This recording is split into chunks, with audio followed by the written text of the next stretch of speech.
Hello and welcome back to the channel. Today is going to be just fill the freezer.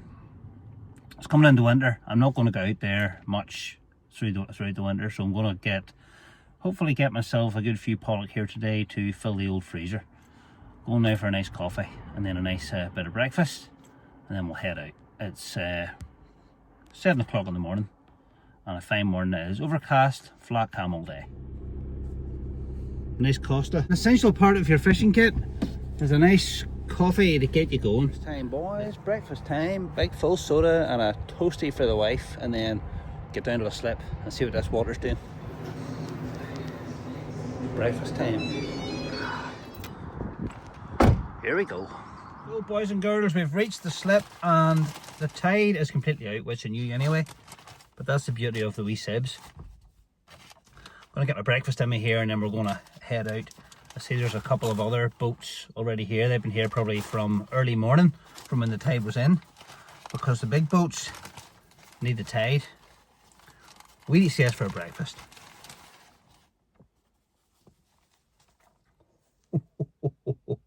Unreal. Soda bread, sausage, bacon, egg, red sauce. I'm going to enjoy this here.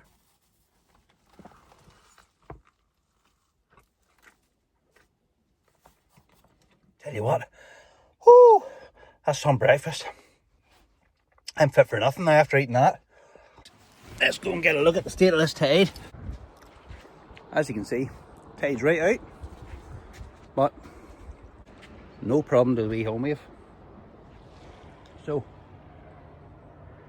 we'll get her in the water. There's somebody's left a pair of trainers up there, look. Wee engine's purring like a kitten. As you can see, the sea is lovely and flat, and it just has that nice little bit of cover there with the wind, which is perfect, what I'm after. So guys, we have reached the maidens. It's a hell of a lot rougher right here than I thought it would be. I think we have wind against tide, so the wind's coming, the southwest wind's coming from here and the tide's coming in from there, and they're clashed in the middle, and that's giving us that turbulent conditions, but hopefully it flattens out later on. Because it's rough coming out in the wee boat. It's hard going, you know, you had to go slow. It's gonna be a seasick day. Size them rollers coming in there, you can't really see it with the camera, but I tell you, they're big. So that's it there, you see. It's called a weedless lure because the hook is kind of disguised within the body of the lure. It stops from getting snagged in weeds, but in turn then the fish don't really hook onto it as well. Start nipping the tail. The good thing is when you do catch fish in that, they are big. So, we'll give this another spin round. There's another boat coming out now.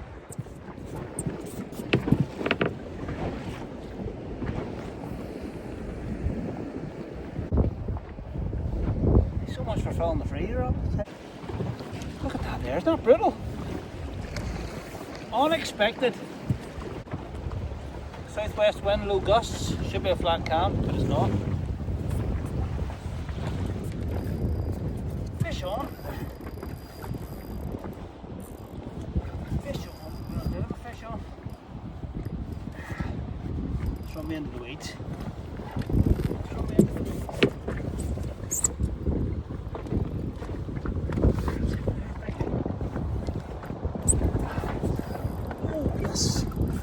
Have him back. This feels good.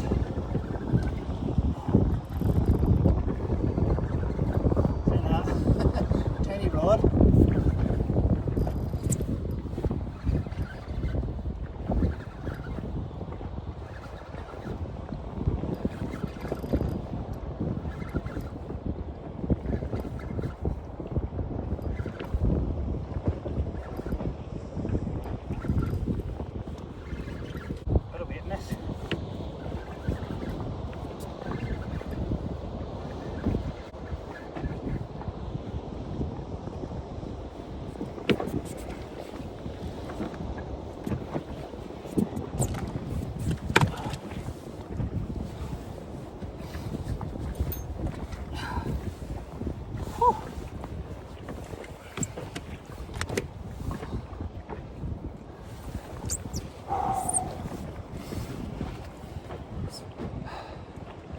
lovely pollock, good 4 or 5 pound weight. As for the freezer, so what happened there, that took me and then it ran me into the weeds. So in that case I just get the braid, wrap it around my wrist, give you that friction and just give it a yank and hopefully it comes free, and it did, and now I've landed a nice pollock. So if I'm fishing for a pollock for eating for the freezer, I like to get them on the boat as quick as I can. What you won't see in the video is me dispatching them. I dispatch them straight away as soon as they're on the boat. If I know I'm keeping it, dispatch them, bleed them out, and then they're perfect then for the freezer. But then we soft plastics just seem to work wonders. Giving that another go, and hopefully we catch a few more. If I get another 3 or 4 of those, I'll be happy enough. Then I'll head in. A nice October day out at sea, fishing for your dinner. Brilliant.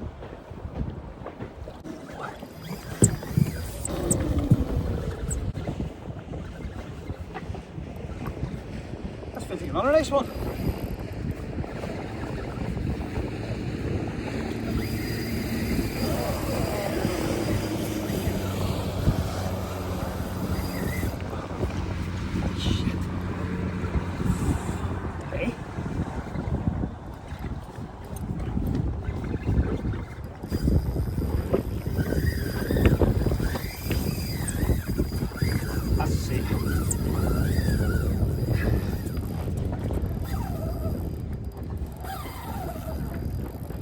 That's a seal.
Got that battle of my seal here.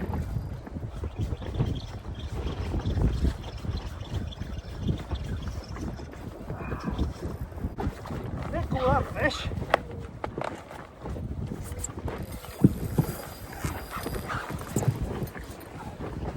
Look at that there, but let go.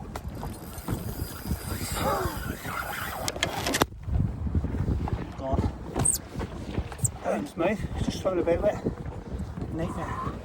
So, unfortunately, that is the reality of fishing at sea when there's seals about.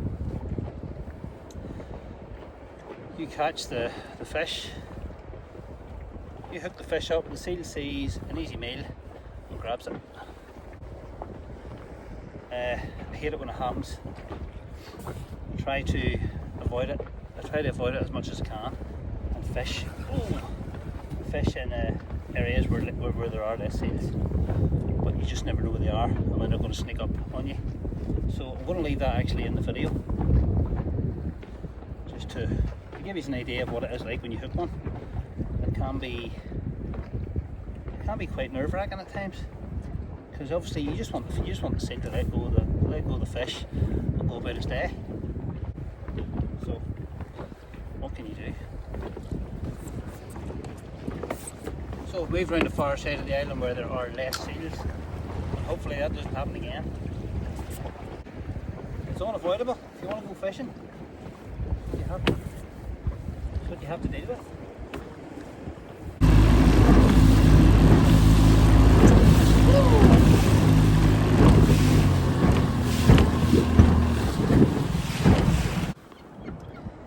I think I'll have to head in because I'm feeling a bit sick. up and down in the swell. Yes, folks, I get seasick.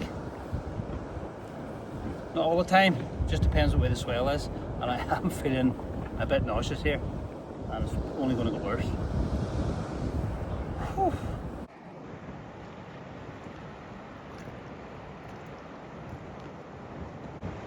That's a young one there. You can still see the white fur hasn't completely turned dark yet. There's a nice big cormorant there beside him. Class, aren't they? A wee bit weary because I'm getting close. You get too close and they just drop into the water. I've had to pull the plug. I am just pure seasick here. Motion sickness happens now and again. So, until the next one.